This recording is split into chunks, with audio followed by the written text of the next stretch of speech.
अब हम रिले के बारे में जानकारी ले रहे हैं। रिले में पॉइंट्स पढ़ लीजिएगा कि विद्युत परिपथ में वोल्टेज, धारा, आवृत्ति, voltage, current, frequency, phase angle जैसी राशियों के मापन में कौन सी स्थिति असामान्य स्थितियों का पता लगाता है, जो कि सामान्य और फाल्ट स्थिति से अलग होते हैं। सामान्य और फाल्ट स्थिति से अलग होगा यानी असामान्य स्थिति होगा, वो आपका रिले होता है।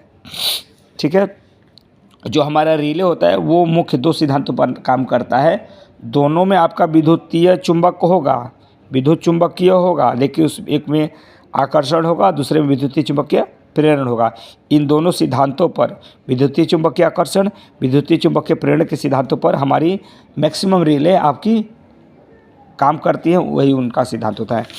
आगे चलिएगा, देखिए एक पॉइंट्स है कि करंट रेटिंग, वर्तमान मूल्य मतलब करंट रेटिंग पर चलने वाले स्वचालित उपकरण को रिले कहते हैं।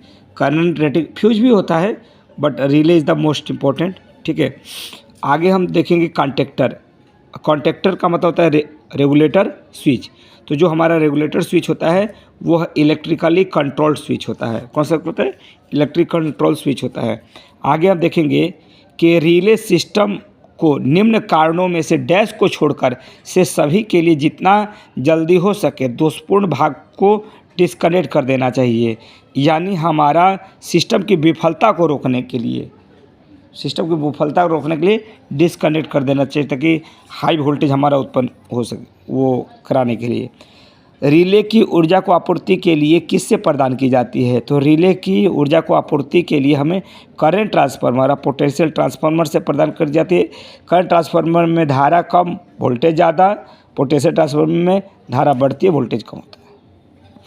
ठीक है, आगे देख लेंगे कि सुरक्षात्मक रिले द्वारा अपने कार्यों को संतोषजनक ढंग से करने के लिए निम्न में से डैश को छोड़कर से सभी गुणधर्म आवश्यक होते हैं।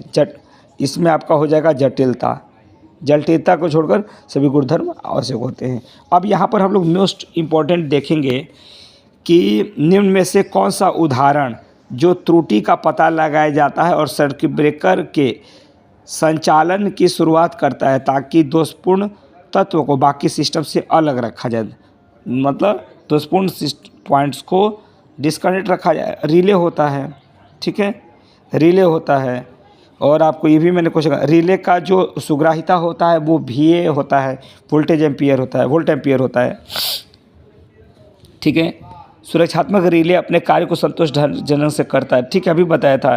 तो अभी संतोषजनक से इसमें आपका जटिलता इसमें डिफरेंट हो गया, और इसमें सिलेक्टिविटी होगा, सिंप्लिसिटी होगा, स्पीड होगा, ऑटोमेशन का मतलब होता है यह आपका एक PLC SCADA होता है और उसमें आपका यूज होता है, इसलिए यही नहीं होगा। ठीक है, अब यहाँ से आपको रिले का मोस्ट जो 15 पॉइंट्स है उसको मैं समझा रहा हूँ। बिजली कट जाने के बाद भी रिले अपने संपर्कों में स्थिति बनाए रखता है। तो कौन सा रिले होता है?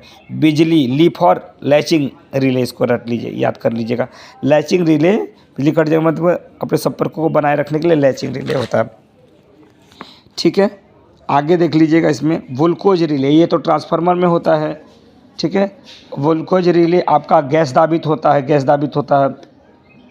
फीडर्स के लिए। तो फीडर्स के लिए हम लोग ध्यान रखेंगे कि ट्रांसले रिले का यूज करते हैं, और फीडर्स में आपका single phase, 3 phase feeders, transformer feeders और समानांतर फीडर्स को और तथा फेज फॉल्ट दोनों के विपरीत सुरक्षा प्रदान करते हैं सुरक्षा।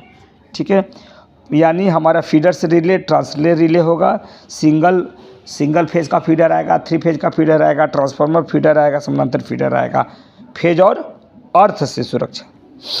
ठीक है, महो रिले में याद रखेंगे कि महो रिले को हम इम्पीडेंस रिले कहते हैं। यह EHV extra high voltage, UHV ultra high voltage, अर्थात यह लंबी लाइन के लिए प्रयोग होगा। Extra high, ultra high is equal to लंबी लाइन। ठीक है, तो C और D दोनों होगा।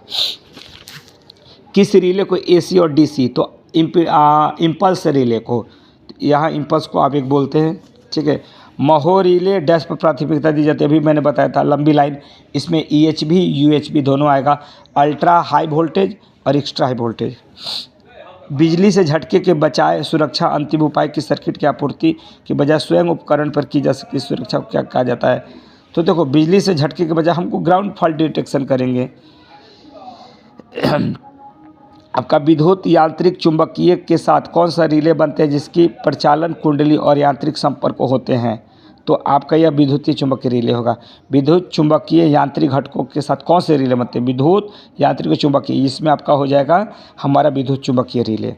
ठीक है, अब यहाँ पर दे रहा है एक विद्युतीय चुंबकीय रिले है, ठीक है, जिसमें सी, एनसी और एनओ। तो सी का मतलब आपका हो जाएगा कॉमन, एनसी का मतलब होता है नॉर्मली क्लोज, और एनओ का मतलब होता है नॉर्मली ओपन। एन का मतलब नॉर्मली होगा, C for close, O for open. तो यहाँ पर आपने देखा common, normally close, normally open. ठीक है, C is the right answer होगा। विद्युतीय चुंबकीय ओवरलोड रिले से तुलना करने पर थर्मल ओवरलोड रिले डैश होता है। चुंबकीय ओवरलोड रिले से तुलना करने पर थर्मल ओवरलोड जो रिले होगा वो हमारा मंद होता है, जबकि चुंबकीय ओवरलोड रिले ये हमारा फास्ट होता है। तो इन दोनों से कंपैरिजन पूछा है, तो हमारे चुंबकीय इज फास्ट होगा, इसके बारे में पूछा है थर्मल ओवरलोड रिले ये मंद होगा। इंडक्शन कप रिले जो होता है इम्पीडेंस रिले कहा जाता है। ठीक है, इंडक्शन कप रिले प्रतिबाधा से जुड़ा होता है। वास्तव में यह दूरी से सब तो हाँ, दूरी से मतलब इम्पीडेंस रिले, एडमिटेंस रिले, महो रिले, ये सब इंडक्शन कप रिले के अंतर्गत आता है। इम्पीडेंस, एडमिटेंस, मैग्नीट्यूड रिले आपका इंडक्शन रिले कहलाएगा। ठीक है, और आपका कौन सा इंडक्शन टाइप रिले नहीं है? तो हम शेडेड, इंडक्शन, वाट आवर, ये तीनों इंडक्शन के टाइप है। रिलैक्सेशन पोल ये इसके अंतर्गत नहीं रहा है। इंस्टेंटेनियस का मतलब होता है तात्क्षणिक, थोड़े थोड़े अंतराल पर। ठीक है, तो ये आपका हो जाएगा इंस्टेंटेनियस टाइप किस प्रकार का है? ये गतिमान चुंबकीय होता है। उष्मा रिले जो होता है आपका मोटर स्टार्टर में हम लोग प्रयोग करते हैं। और हम लोग थर्मल रिले देख लेंगे। थर्मल जो रिले होगा वह ऊष्मा के प्रभाव पर निर्भर करता है, ऊष्मा के सिद्धांत पर। ठीक है, अतिभारण के विरुद्ध हम लोग किससे सुरक्षा? तो हम लोग तापीय रिले से करेंगे। ठीक है, तापीय रिले से करेंगे। और कौन सा ओवरलोड रिले नहीं है? तो हमारा स्थिर विद्युत है, जबकि तापीय प्रेरण ये हमारा ओवरलोड रिले है। कौन सा पूछा, कौन सा नहीं है? तो हमारा स्थिर विद्युत नहीं है। तो आज के लिए रिले में वेरी इंपॉर्टेंट थे।